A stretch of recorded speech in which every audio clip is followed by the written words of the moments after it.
제가 개인적으로 생각하는 K리그 탑10 선수들을 한번 뽑아봤거든요. 네. K리그에서 공 차는 거 하나만 봤을 때는 이 선수가 몇 위 정도 들어갈 수 있을까요? 미드필더에서 네, 볼 센스나 이런 거. 10위 안에 들어가죠. 저는 5위 안에 들어간다고. 5위 리스트 한번 해보세요.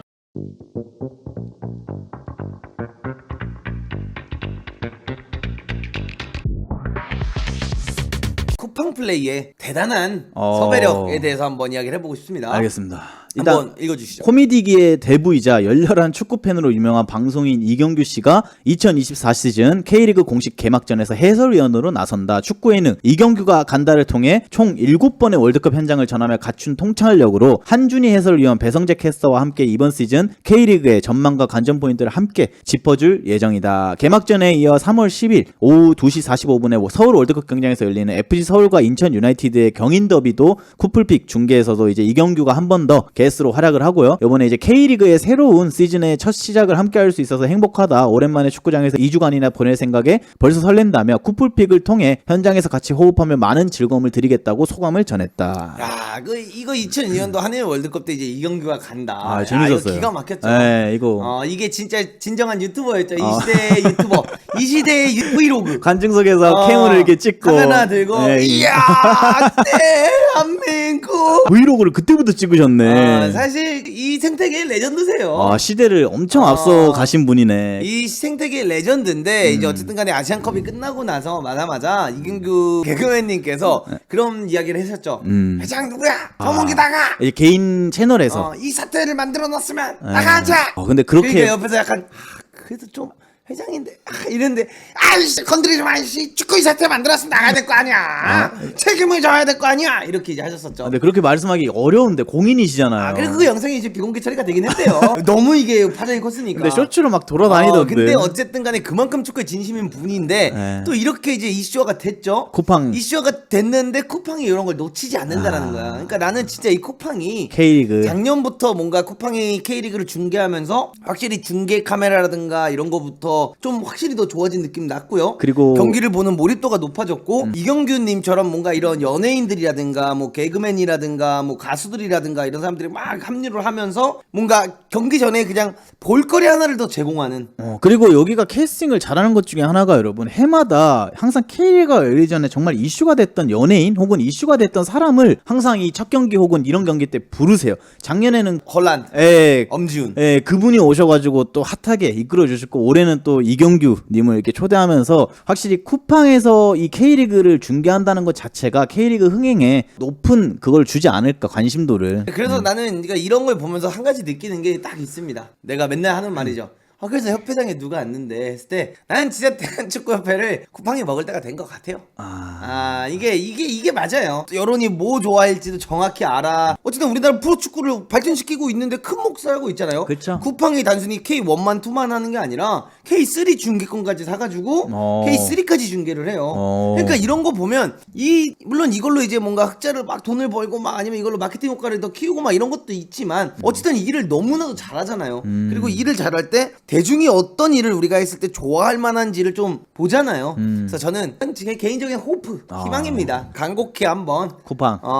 쿠팡 쪽에서 한번 대한축구협회 인수를 죄송합니다. 근데 저는 이제 쿠팡이 정말 이 축구라는 스포츠 말고 다른 스포츠에 투자를 할 수도 있잖아요. 네. 근데 뭐에 이렇게 매료가 돼서 축구에 투자를 하는지 정확히 모릅니다. 근데 제가 알기로는 적자도 꽤 있었던 기업이에요. 몇 년 전까지 투자를 너무 많이 하셔가지고. 근데 이제 오늘부로 이제 어차피 쿠팡 와우 회원이시잖아요. 저도 쿠팡 와우 회원에 가입을 하면서 올 시즌 K리그를 위해서 이렇게 힘써주는 걸 보니까 더 열심히 K리그를 한번 응원을 해보도록 하겠습니다. 하여튼 그래가지고 굉장히 뭔가 매력적인 또다시 쿠팡이 K리그를 더 부흥시킬 수 있는 카드를 꺼내지 않았나 요 이야기를 하고 싶습니다. 그래서 또 이번 시즌에 이제 K리그도 굉장히 기대가 되는데 제가 개인적으로 생각하는 K리그 탑10 선수들을 한번 뽑아봤거든요. 네. 자, 일단 탑10에 첫 번째 선수 10등이죠. 가장 기대된 선수 중 한 명이 신진호 인천 선수. 유나이티드의 신진호. 저랑도 이제 친분이 있는 형님이시긴 한데 왜 신진호 선수를 뽑았냐면 사실 2022년도에 포항에서 32경기를 뛰면서 4골 9어시를 했죠. 그러면서 이때 진짜 MVP급 활약을 보여줬고요. 이때 당시에 이제 벤투 체제였는데 이런 이야기가 팬들 사이에서 되게 많이 나왔어요. 신진호 야, 선수 뽑아야 신진호 된다. 국가대표에 한번 뽑힐만 하지 않냐. 그 이야기가 나올 정도로 엄청난 시즌을 보여줬었죠. 마루세유 턴하고 막 이런 거부터 시작해가지고 장난이 아니었어요 진짜. 그리고 나서 이제 인천으로 이적을 하는데 진호 형님이 이제 문도그의 그 선수 초대석에도 한번 나오신 적이 있어요. 그래서 거기서 진호 형님이 그 얘기를 했습니다. 가장 미드필더로서 호흡을 맞춰보고 싶은 선수 중 누가 있냐, 한 명만 뽑는다고 하면은 명주 형님을 뽑았어. 이명주 선수. 이명주 선수랑 같이 호흡을 맞춰보고 싶다고 다시 한번. 그러면서 자연스럽게 어쨌든 인천에서 이렇게 만나게 됐죠 두 선수가. 작년에 사실 엄청난 기대감을 가지고 인천이 뭔가 새 시즌을 출발을 했어요. 그렇죠. 축구 스타일도 좀 바뀌고. 허나 시즌 초반에 뭔가 이게 엄맞고 빗맞으면서 좀 잘 안 되다가 마지막에 인천이 다시 이제 뭔가 다시 수비 축구로 변환을 하면서 좋은 성적을 만들어냈는데 왜 신진호 선수를 뽑았냐고 하면은 작년에 너무 못 보여줬어. 솔직히 기대만큼. 새로운 팀에 이적을 했지만 그 팀에서 뭔가 주도적인 항상 역할을 했던 미드필더인데 뭔가 좀 수비적으로 하면서 사실 많이 뛰시긴 많이 뛰셔. 네. 거리수나 이런 게 절대적게 나오는 건 아니지만 엄청난 속도감으로 빡투박을 뛰는 유형의 선수는 아니란 말이지. 근데 어쨌든 한 시즌을 뛰면서 적응을 했잖아. 인천은 이런 축구를 하는구나 라는 게 적응이 됐을 거고, 이번 시즌 뭔가 이 시즌 앞두고 나서도 인터뷰 하시는 거 보니까 자기 이제 보여주겠다, 이제 준비가 완전히 됐다라는 말씀까지 하시는 걸 보고 그냥 명주 형과도 다시 오랜만에 호흡을 한번 맞춰봤고, 이번 시즌 뭔가 둘의 시너지가 진짜 나오는 시즌이 되지 않을까? 그런 근데 생각에. 저는 이렇게 생각해요. 요 두 선수의 시너지 효과를 최대한 조성원 감독님이 이끌어내려면은 요 두 선수 뒤에 정말 진짜 그냥 속된 말로 개처럼 뛰어다닐 수비형 미드필더가 좀 필요하다고 생각을 해요. 문지현. 그러니까 문지현 선수도 좋은데 정말 활동 범위가 넓고 수비적으로 이 두 선수를 위해서 서포팅을 해줄 수 있는, 모든 걸 바칠 수 있는 선수가 있으면 이 두 선수의 시너지 효과가 살아날 수 있다 생각을 하는데, 어떻게 보면 인천이 전술적인 문제도 있어요. 그러니까 문제라기보다는 이 선수들과 전술적으로 좀 맞지 않은 부분도 좀 있다 생각을 해요. 인천이 대부분 보면 경기들 보면은 볼을 막 주도해서 소유해서 게임을 하기보다는 끊어서 역습하는데 좀 많은 무게를 실는 팀인데, 이번 시즌 신진호 선수가 준비가 됐다라는 건 전술적인 변화가 좀 있었다라는 느낌인가요? 아니 그냥 마음가짐이 준비가 된 거가 있죠. 이 축구를 하든 어떤 축구를 하든 내가 카운터를 이제 하는데 나는 원래 시즌 전에 혹은 막 시즌 중간에도 막 이렇게 막 전화하고 막 물어보고 이런 스타일은 아니거든. 막 기자는 아니니까 얻어보려고 하고 막 내가 방송을 어떻게 좀 더 잘하려고 하는 것보다는 이건 전적으로 그냥 다 내 생각이야. 진호 형님이랑 전화한 적도 없고 이건 내 전적인 개인적인 생각일 뿐인데, 일단 아직은 아마 내가 알기로는 아직까진 부상인 걸로 알아. 그래서 뭐 4월이나 뭐 5월쯤 돼야 복귀를 하시겠지만, 본인이 내가 그 네이버 그 기사들로 본 건데 K리그 이번 시즌에 뭔가 자기 이제 준비됐다 더 뭔가 이런 말씀을 하셔가지고 개인적으로 기대가 되는 선수다. 근데 뭐 키코치가 이 방송을 시작하기 전에 이런 얘기를 했었죠. 이 리스트 문도그 다 인맥 아니냐라고 했는데 탑10에 심진호면 합리적인 선택 아닙니까? 뭐 나쁘지 않은 선택이긴 한데 저번 시즌 활약 대비해서는 조금 아쉬웠으니까 그래서 이번 시즌 잘할 거라고 생각하셨기 때문에 넣었다라고 저는 생각을 하고, 이 두 선수는 여러분 대학 시절 때부터 발을 맞춰왔던 선수들입니다. 옛날에 이제 김병수 감독님이 그 영남대에 계실 때 이 두 선수가 같은 팀에서 또 조합을 맞췄기 때문에 그 당시에 정말 왜 영남대가 영남셀로나라고 불렸는지 알 수 있는 선수 명단이죠. 신진호, 이명주 같이 쓰는 건 좀 비추한 문지양, 김도혁 고정에서 신진호나 이명주가 번갈아 가면서 써야 될 때 그 아티스트님이 인천 유나이티드 팬이신 것 같기도 한데 어떤 말씀인지 알아요? 제가 어제 컨텐츠를 진행할 때도 얘기를 했어요. 솔직히 김도혁, 이명주, 문지한, 신진호 이렇게 세 명을 봤을 때 문지한을 수비형 미드필더에서 뺄 수는 없고, 그쵸. 문지한이 있다고 했을 때 두 명의 미드필더 누가 들어와야 되냐라고 하면 대부분은 신진호, 이명주가 들어가고 뒤에 문지한이 받쳐줘야 된다고 생각을 할 거예요. 허나 냉정하게 인천 유나이티드의 레전드인, 내가 두 분 다 친분이 있지만 작년 시즌 기준으로만 보면 김도혁 선수가 제일 빛났어요. 잘했어요. 제일 빛났어요. 그냥 인천에서. 그렇기 때문에 김도혁 선수도 K리그에서 볼을 못 차는 선수가 아니란 말이야. 잘하는 선수죠. 진짜 잘해. 그러니까 약간 김도혁 선수 볼 때마다 나는 어떤 게 느껴지냐면 이 선수는 약간 찰리 아담이다. 그러니까 K리그의 찰리 아담 느낌이야. 그러니까, 찰리 아담 볼 잘 차거든요. 근데 험한 일도 마다하지 않고 굳은 일까지 다 해주는. 왼발잡이고 약간 찰리 아담 느낌 나거든요. 내가 어제도 얘기했지만 그 다이아몬드 쉐입을 써서 이 미드필더 4명을 진짜 볼 차는 걸로 뭔가 만들기만 해도 인천이 더 축구를 잘하지 않을까. 무고사가 위에서 버텨주고 천성원이 버텨주면서 제르소 뒷공간 띄워주면 어마무시할 것 같다라는 생각이 드는데 인천은 5-3-2나 5-4-1 카운터 택 수비를 어차피 할 거다. 그래서 저는 그냥 작년 시즌에 본인이 원하는 만큼의 활약을 절대로 못했다고 난 생각을 하기 때문에 이번 시즌 진짜 왠지 이를 갈고 뭔가 또 증명을 해내는 시즌이 되지 않을까라는 생각에 네. 이명주와 신진호 조합이 올해 다시 한번 좀 살아나는 걸 좀 보고 싶기도 하고 네. 이 둘이 진짜 뭔가 잘 맞을 때 얼마나 K리그에서 이 둘이 강했는지를 보고 싶다는 마음에 탑10에 넣은 겁니다. 근데 요 두 선수가 같이 못 뛴 이유 중 하나가 또 뭐였냐면 이제 나이도 나이인지라 부상이 좀 잦았어요. 그것도 맞죠. 예, 그래서 조성 감독님 아마 이번 시즌 운용을 하면서 제일 이제 이 두 선수를 잘 쓰기 위해서는 부상 관리가 잘 돼야 된다. 네, 이렇게 하고요. 9번 아홉 번째 선수는 포항 선수입니다. 조르진가요? 와, 완델손. 포항의 완델손.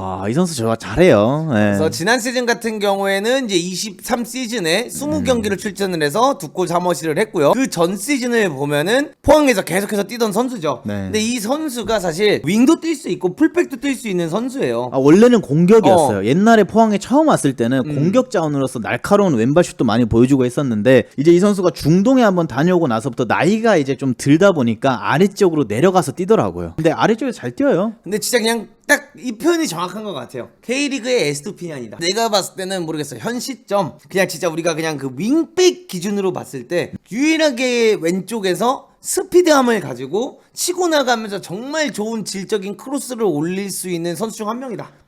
이렇게 좀 바라보거든요. 유일하게 뭔가 김진수, 완델손, 그러니까 김진수를 대적할 수 있는 왼쪽 백이다라고 하면은 난 완델손이지 않을까. 그러니까 그리고 이 사람의 국적이 만약에 한국인이었다라면은 대표팀에서 왼쪽 백을 맡고 있지 않았을까. 그러니까 현 시점 K리그 탑급 풀백을 뽑아라고 하면은 김진수 선수와 완델손이 어느 정도 나란히 들어갈 수 있다는 생각을 좀 합니다. 네, 그래서 이번 시즌 이미 이제 포항이 아시아 챔피언스리그 경기를 했었잖아요. 근데 아챔을 보면서도 느낀 게 요 선수를 정말 잘 활용한다라고 하면 포항이 이번 시즌 하고자 하는 그 브라이튼 축구 정말 잘 이루어낼 것 같다라는 생각도 많이 들더라고요. 그리고 그 두 경기에서도 완델손의 그 왼쪽에서 올려주는 좀 얼리 크로스라고 해야 되나요? 좋았어요.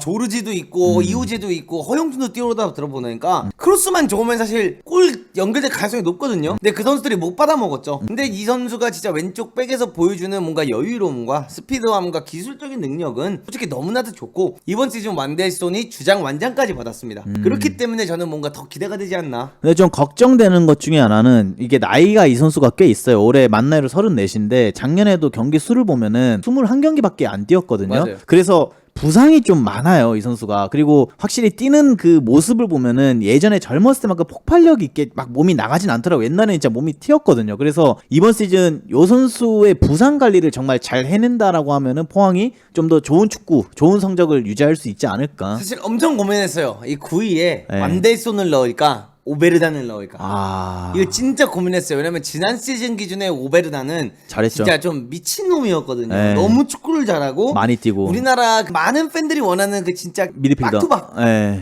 진짜 미친 빡투박이었는데 어쨌든 간에 아침에서 이번 초창기 좀 못 나왔고 네. 좀 부상 여파도 있다는 소식을 좀 들었었어가지고 완델손을 할까 오베르단을 할까 하다가 지난 아침 두 경기에서 완델손이 보여줬던 컨디션이나 경기력이 좀 좋았다라고 생각을 해서 완델손을 뽑게 되었다. 알겠습니다. 그럼 8번째 선수는 누가 있죠? 가브리엘. 이건 좀 많이 의외네요. 왜냐하면 작년 시즌에도 그렇게까지 막 위협적인 느낌은 안 들었었는데 이 선수를 뽑은 이유가 어떻게 되나요? 강원 FC의 가브리엘 선수가 지금 이 이력을 보시면 아시겠지만 2023 시즌에는 브라질 리그에서 뛰고 있었습니다. 네, 2부 리그. 그래서 브라질 2부 리그에서 뛰면서 10경기 4골 1어시를 했었고요. 네. 그 다음에 보면은 뭐 3경기 1골, 그 다음에 4경기 1골 1어시까지 하면서 실질적으로 브라질 B 리그에서 좀 잘했어요.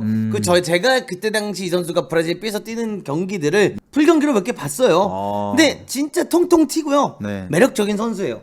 빠르기도 한데, 그러니까 위치 선정이나 이런 게 되게 좋아. 근데 열정이 쩔어 일단. 그리고 몸싸움이라든가 등딱이라든가 이런 게 꽤 잘 되고 뭔가 애매한 볼이 센터백 뒷공간에 떨어졌다라고 하면은 네. 웬만하면 그 싸움을 이기는 선수야. 그러니까 가서 비비고 그 공중볼 제공권도 꽤 괜찮았던 걸로. 헤딩도 은근히 잘해요. 근데 발이 그렇게까지 빠르진 않더라고요. 그러니까 막 발기술이 좋은 느낌보다는 우당탕탕 빡빡빡 골 약간 이런 느낌이야. 파워풀한 느낌.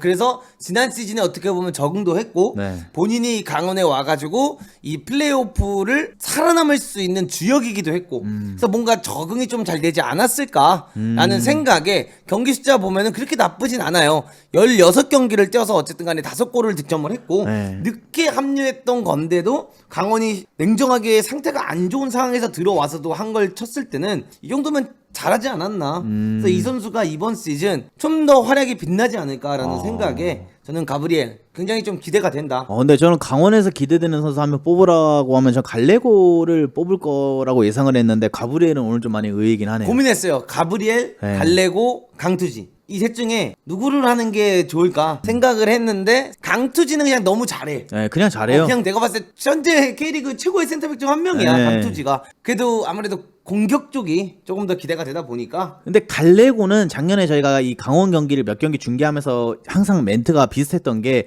이게 마무리가 좀 아쉽다라는 말씀을 많이 드렸어. 이 선수가 마무리 능력만 갖추면 갈레고도 진짜 좋은 선수일 것 같은데 항상 골대 앞에서 뭔가 그 슈팅이라든가 이런 것들에서 아쉬운 점이 있어서 그러니까 빠따가 개 좋으면 빗나가고 네. 정확히 가면은 빠따가 안 나오고. 그래서 이번 시즌은 갈레고가 이 선에서 뭔가 흔들어주고 슈팅까지 가기보다는 가브리엘이 그 역할을 좀 많이 해준다라고 하면 강원 성적이 좀 좋지 않을까 이렇게 좀 예상을 한번 해봅니다. 네, 그래서 저는 가브리엘을 8위로 뽑게 되었고요. 7위 같은 경우에는 네. 모두가 아는 선수입니다. 대전 이순민 선수.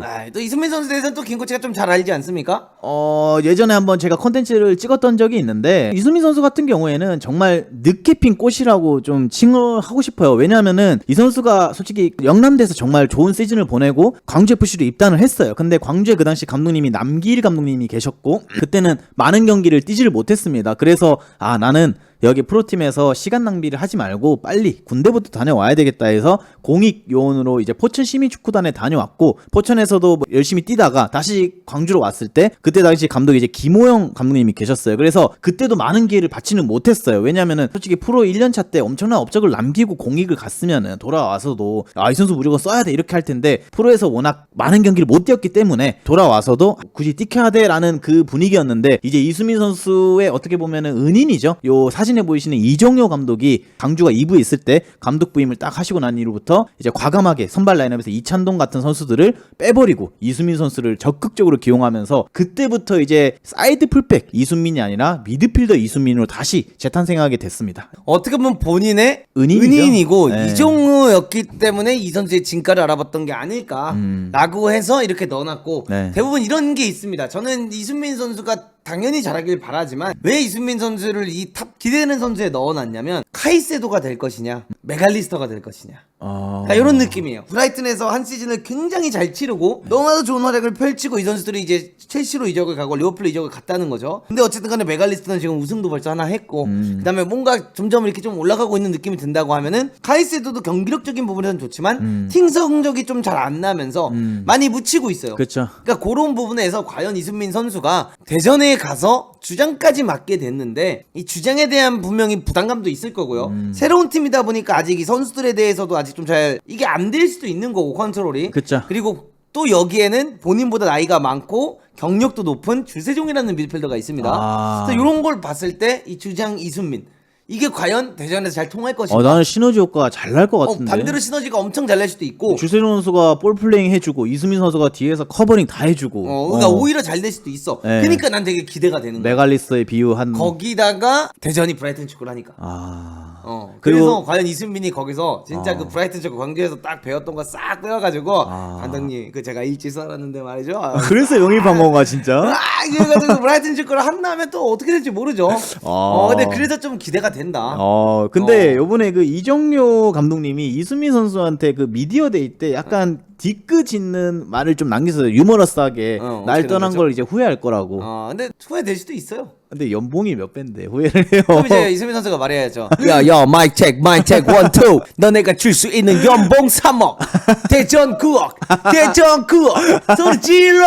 뿌뿌뿌. 이런 식으로 했어야죠. 물론 이게 그 액수가 맞는 건 아니에요. 네. 그냥 한 3배 뛰기 했다, 2배 뛰기 했다라는 소식을 들어가지고. 그냥 비유하자고. 이렇게 했으면은 야, 이 미디어 데이가 난리가 나지 않았을까. 나왔을까? 근데 솔직히 3배면 여러분 이직을 솔직히 마다할 이유는 없어요. 그건 그렇죠. 3배인데 어떻게 그러니까 2배도 아니고 3배면은 여러분 누구나 다 이 선택을 했을 거예요. 그래서 저는 뭐 이수민 선수가 이정효 감독님의 품을 떠난 건 아쉽지만 어떻게 보면 좀 더 돈을 많이 쓰는 구단에 가서 더 행복한 축구를 하기를 원하는데 이번 시즌 과연 그렇게 되면 대전이 광주보다 높은 성적을 할 수 있을 것인가를 봤을 때는 모르겠어요. 그거는. 못해요. 어쨌든 아시아 챔피언스리그도 나가잖아요. 근데 이수민 선수가 어떻게 보면 본인 커리어에 있어서 아챔 기록이 없었는데 광주랑 있었으면 아챔까지 나가는 이 타이밍에 도전을 한 거니까 이번 시즌 이수민 선수가 이 팀에 가서 좀 잘 해줬으면 좋겠다. 나는 솔직히 저번에도 올렸지만 난 아쉬워. 그러니까 연봉 3배 맞아. 사실 K리그에서도 이름이 그렇게 있는 선수가 아니었고 그쵸. 막 우리가 이렇게 막 일반 팬들 혹은 K리그 라이트 팬들 입장에서는 이순민에 대한 이 오르락 이름이 내리락한 지 불과 2년이에요. 그 2년 중에도 K2에 있을 때는 원래 K2에 큰 관심까지는 없잖아요. 많이들. 그러다 보니까 그냥 이순민이 랩한 것 때문에 떠올랐어요. 처음에. 그러니까 이순민의 플레이가 어떻다 이렇다 이런 느낌보다 랩 때문에 조금 더 떠올랐었잖아요. 근데 랩보다는 이정효 감독님이 많이 스포트라이트를 근데 K2 때는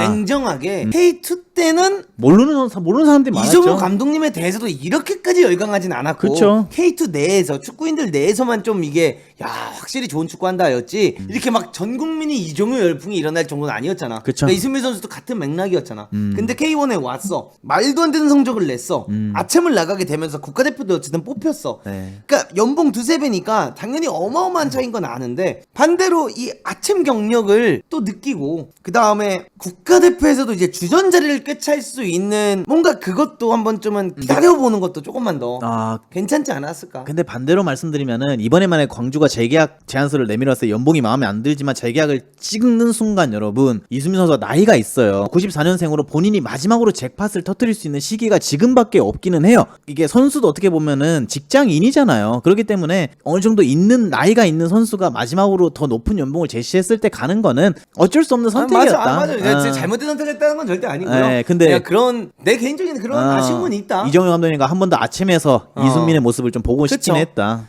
김코치님, 문도구님은 이정효는 연봉 2~3배 줘도 광주에 계속 있나요?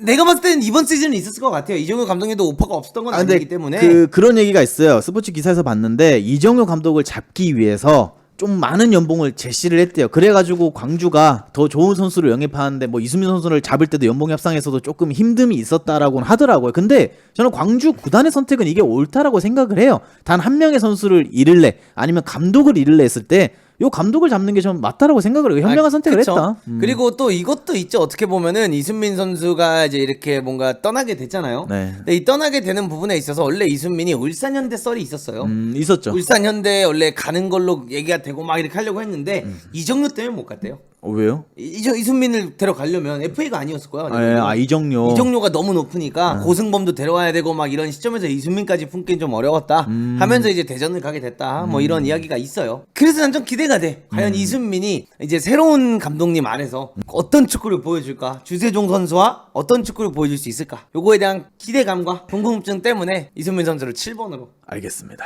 등록을 했습니다. 자, 그 다음에 이제 전북현대입니다. 드디어 전북현대는 쟁쟁한 선수들인데 과연 누구를 꼽았을지 봐보도록 할게요. 기대되는 선수 6에는 이제 전북현대 이영재 선수가 뽑혔고요. 요 선수는 요번 시즌을 앞두고 수원FC에서 정말 좋은 활약을 하다가 이제 전북현대로 이적을 하게 됐는데 요 선수는 솔직히 저희가 지난 몇 년 동안 K리그 경기들을 쭉 봐오면서 느낀 게 악마의 재능이다. 악마의 왼발을 가졌다라는 표현을 많이 했고 수원FC에 있기는 좀 많이 아쉽다. 왜냐면 그 당시 수원FC가 어떤 축구를 했냐면은 라스랑 김현 선수를 보고 붙이는 축구를 많이 했었거든요. 그래서 요 선수가 좀 더 볼 점유율을 베이스로 가져가는 팀에 가서 축구를 한다면 정말 좋은 활약을 할 것 같다라는 얘기를 했는데 드디어 이제 이번 시즌 전북현대로 이적을 하게 됐고 요 선수의 이적 어떻게 생각하십니까?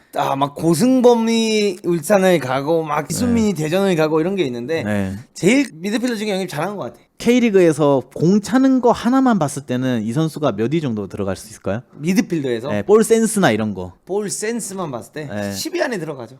저는 5위 안에 들어간다고. 5위 리스트 한번 해보세요. 저는 그냥 권창훈 선수 막 이런 선수들이 있고 당연히 5위 안에. 딱 그냥 1, 2, 3, 4, 5 딱 해보세요. 1등이 누군데? 1등이 미드필더야. 미드필더. 그러니까 천재성만 봤을 때. 아니 그냥 냉정하게 딱 탑5 최고에 들어간다며. 기성용. 그 다음에 2등에 이청용 선수 이제 미드필더 바뀌었으니까. 맞아. 3등에 윤비트 들어갈 거고. 그 다음에 4순위에 공미라면 이승우 들어갈 거고. 5번째 저는 이영재 넣을 것 같아요. 그러니까 건창호 선수가 이영재 선수랑 좀 포지션이 달라서 건창호 선수 공미를 볼 때도 있고 측면으로 빠질 때가 꽤 있거든요. 그래가지고 저는 이영재 선수 과감하게 진짜 축구 잘하는 선수라고 저는 인정합니다. 그건 맞아. 그건 맞아. 그래서 이영재 선수가 어쨌든 전북을 왔는데 좀 기대가 돼요. 이 선수가 막 김천에도 이제 갔다 왔고 거기서도 막 플레이오프 해가지고 이제 승격 플레이오프도 해봤고 막 이런 거 다 해봤잖아요. K1에서는 또 반대로 이제 어떻게 이거 떨어지는 플레이오프 해보고. 그렇죠. 그러니까 되게 여러 플레이오프도 경험을 했고. 네. 근데 진짜 빅클럽에 딱 입성을 해서 과연 이영재 선수가 본인이 얼마나 볼을 잘 차는지 효과를 좀 보여줄 때가 되지 않았나. 근데 저는 이 이적이 좀 아쉬운 것 중에 하나가 물론 이영재 선수의 연봉이나 이런 것들을 맞춰줄 구단이 몇 없었을 거예요. 왜냐면 K리그에서는 탑급 플레이어니까. 근데 이번 아시아 챔피언스리그 전북현대 두 경기를 딱 보고 느끼는 거는 좀 전술이랑 안 맞을 수 있겠구나라는 걸 다시 한번 느꼈어요. 왜냐면 그 페트레스코 감독이 그냥 때려놓고 들어가는 축구를 은근히 많이 해요. 그래서 중원에서 뭔가 미드필더들이 할 게 많이 없어요, 솔직히. 그래서 내가 고민했어 사실. 이영재를 할까, 네. 이수빈을 할까. 아, 솔직히 아침 두 경기 기준으로는 네. 이수빈이 한 경기전 부상당해서 나가긴 했지만 나는 솔직히 이수빈도 이번 시즌 진짜 기대돼. 잘하더라고요. 내가 K4에서 뛸 때도 우리가 이제 전북현대랑 뛰면은 이수빈은 진짜 남달랐다고 느꼈거든. 그 선수는 유일하게 저 선수 뭔가 다르다는 느낌을 내줬었죠. 그래서 조금 고민을 많이 했어. 이영재를 할까 이수빈을 할까 하다가 그래도 뭔가 새롭게 이적을 왔고 이 선수는 그냥 K리그에서 일단 볼 차는 걸로는 뭐 어쨌든 간에 높아주는 순위에 있는 선수니까 좀 기대가 된다. 그래서 뭔가 이영재. 근데 이게 포항과 2차전 보면은 이게 맹성우 선수랑 이수빈 선수랑 이영재 선수가 뛰는데 이영재 선수를 가장 빨리 교체를 하긴 했어요. 그리고 그 경기를 보면 이영재 선수가 중원에서 뭐가 이렇다 할 역할을 많이 못 가져왔어요. 왜냐면은 이수빈보다는 좀 더 높은 위치에서 뛰고 티아고보다는 아래 위치에서 뛰는데 이게 페트레스코 축구를 보면은 그 약간 10번 자리에서 뛰는 선수들한테 뭔가 많은 역할을 혹은 뭐 박스에 뛰는 선수들한테 많은 역할을 잘 부여를 못하는 전술이다 보니까 백승호 선수가 전북에 있을 때도 조금은 미디어의 관심을 더 잘할 수 있는데 아쉽긴 했죠. 그렇죠. 미디어의 관심을 좀 덜 받게 만들지 않았을까라는 생각을 해서. 근데 이 선수가 뭐 인클레이 상황에서도 잘하는 선수인 건 맞지만 또 정지된 상황에서도 킥력이 있어가지고 그런 상황 때 이제 프리킥이나 이런 데서 또 본인의 역할들을 증명을 하지 않을까. 그러니까 뭔가 약간 황인범이랑 느낌이 좀 어느 정도 있죠. 있지. 약간 그런 느낌 있잖아. 근데 좀 더 샤프한 느낌이에요. 근데 그런 느낌이어서 이영재 선수를 6번에 넣었다. 말씀드리고 싶고요. 네. 이제 다섯 번째는 지인이죠. 포항 슬러스의 허용준 선수입니다. 용준. 네.